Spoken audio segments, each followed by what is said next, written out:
the last round, guys, of the MotoGP 2025 season. And, I'm going to try to do it a little bit different. We'll start with this. We'll start with, in your own words, each of you will start with TJ. Give a recap of the weekend before we dive into the whole season and stuff like that. That's the question. Just give a recap on what you thought of the weekend, and the floor is yours. We'll start with TJ.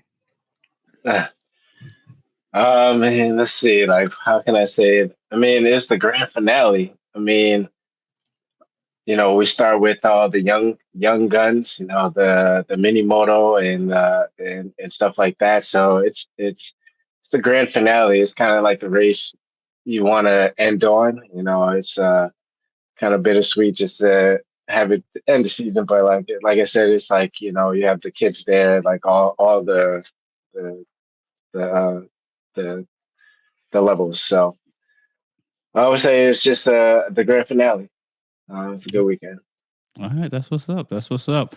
Lewis, man, the floor is yours, and make it short and sweet like TJ, but you might not. What are your thoughts on the weekend, man, in your words? I mean, Spain is always a good place to finish off the season. I mean, they've been doing it now. They're pretty much with the one little hiccup, the COVID year. I think they finished Spain is the capper of the season almost every year for the last like 20 something years. It's always a great turnout. It's always a great crowd. I enjoyed every single race, the practices. I mean, you kind of get that little bit of an extra enjoyment out of it, knowing that now we're going to go into like the winter months and we're not going to see motorcycle racing for 3 or 4 months.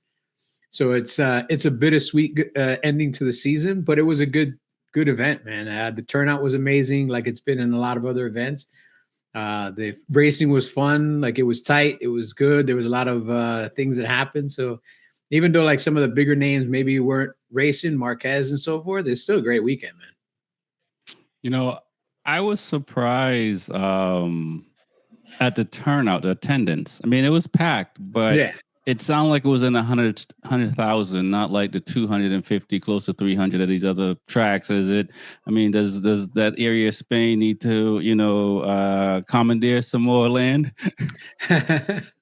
No, I don't know if it's I don't know if it's so much I mean, the one thing with that track is kind of built like a stadium because the track's in the middle and there's grandstands around it, whereas other tracks kind of like the infield will go out to an outfield and then come back to the infield. It's all like in a stadium there. So it's a very unique layout for a racetrack, because anywhere you sit, you can kind of see the entire track. So it is a little bit smaller of a venue, but it's also, it's the end of the year. I think it makes it special to have that like arena type feel.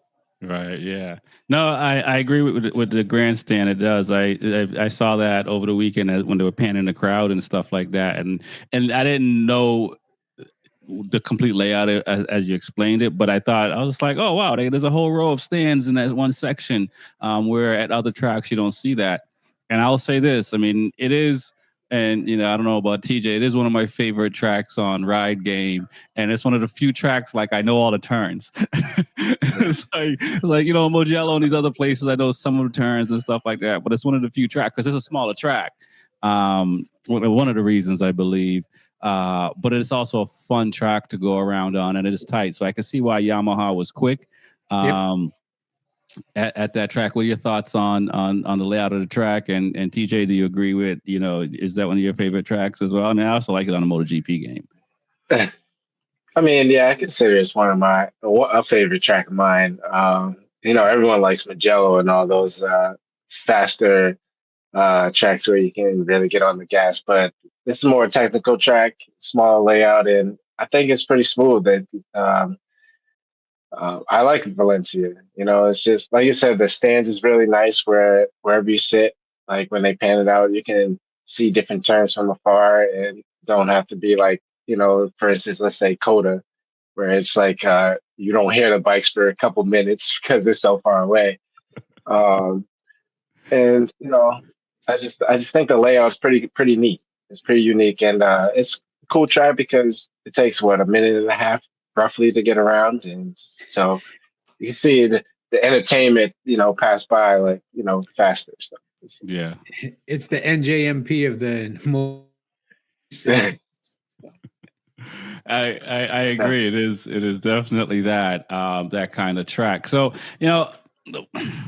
it's I don't even I'm going to be jumping all over the place probably a little bit tonight.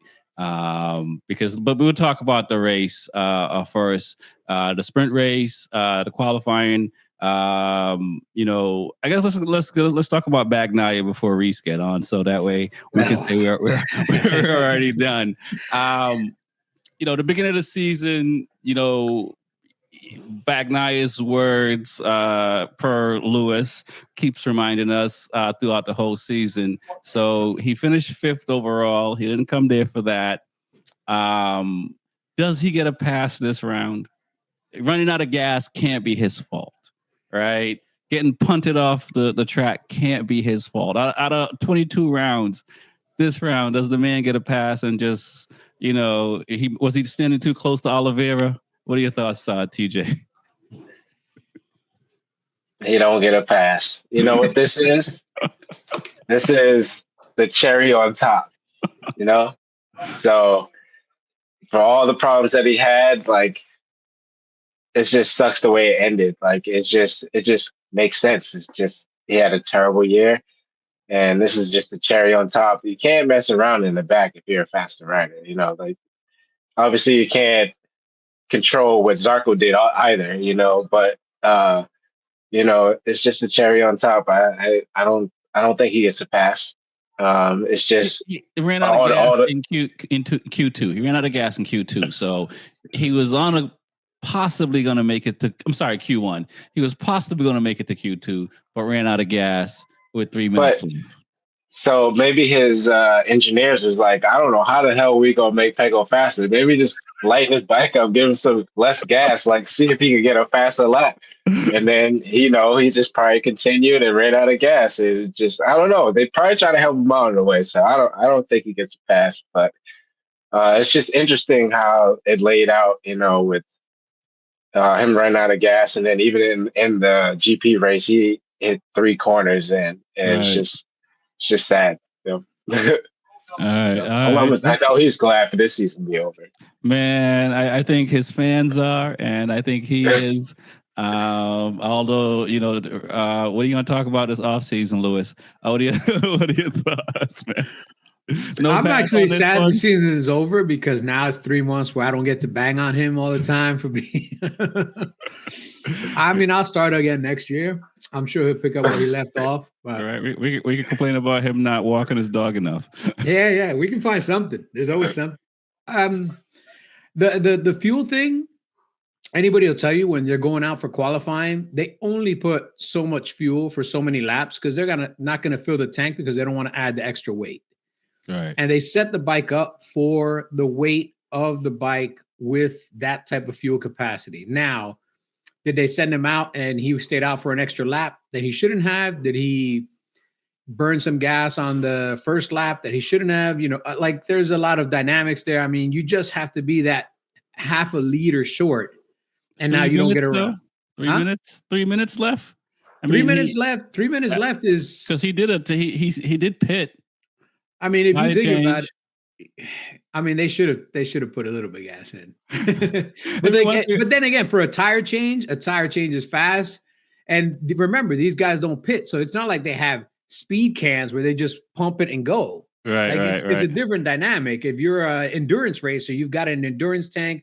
If you're a regular racer, you get the little funnel out, you measure out exactly the amount. Like it's a different dynamic than that. And I don't know what the fueling procedure is or what the rules are, but I think in GP to fuel, your bike has to be in your garage. You can't fuel outside your garage. Right. So he would have to bought the bike into the garage, added fuel, turn it around, get it back. So again, somebody somewhere screwed up and their measurement was off by maybe 20% of a liter or something. And that's why he ran out of gas. But for me, this is just the culmination of what might be the worst season of his career to this point. I mean, I don't think it could get any worse than this. So this weekend was just exactly what, my man said. It was the cherry on top of a shit sandwich. Like this was as bad as the season could get. And it's like, think. There's your cherry, bro.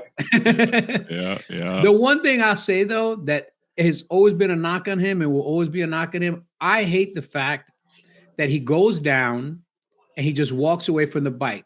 He does not. I don't ever see him making an attempt to pick the bike up and even get 1 point. And I'm sorry, but it could be the last race of the season. You could be out of the points. I still expect you to go back to that bike, pick that bike up, and try to finish and get that 1 point. Right. And that shows me he's got no dog in him. Like there's no dog in that fight. Yeah, like if your bike crashes, if your bike goes down, it's a low side, it's not tumbling and doing a Cirque du Soleil, and the swing arm doesn't come flying off. I want you to at least make an attempt to run back to the bike and look to see if you can get on and finish. I don't care if you finish last, man. I paid for the gas. I paid for the tires. I paid for you to ride that bike. Pick that bike up and finish. Right. Well, he got to keep himself right he wasn't going to gain any points, and they got testing coming up. Yeah, but he doesn't just do this now, man. He's done it during the whole season. We could go back and like the first time he DNF'd, I guarantee you he didn't even try to look at the bike. And you look at Marquez, he's ahead in the points. My man crashes, holds on to the handlebars, tries to get the bike up and get going. And he's the one that really doesn't need to do it. He's 100 points ahead of everybody else, but he does it. Why? Because he doesn't know any other way to ride. Maybe he has good eyes and he look at the bike and he can see, all right, something's broken. He don't even look back. He stands up and walks away before he even looks at the bike. Oh, he did look back because the marshals had the bike up and he walked away from the bike. He did walk away from the bike. He didn't pick the bike up though. He didn't pick the bike up. He didn't pick the bike up, but he did. I felt like he could have rode through that kitty litter. If he was in first place or if it was a championship year and he messed up like that, he would have found a way to save it and not just fall it. I know the kitty litter is deep. Listen, man, but he would have found a way to stay up somehow.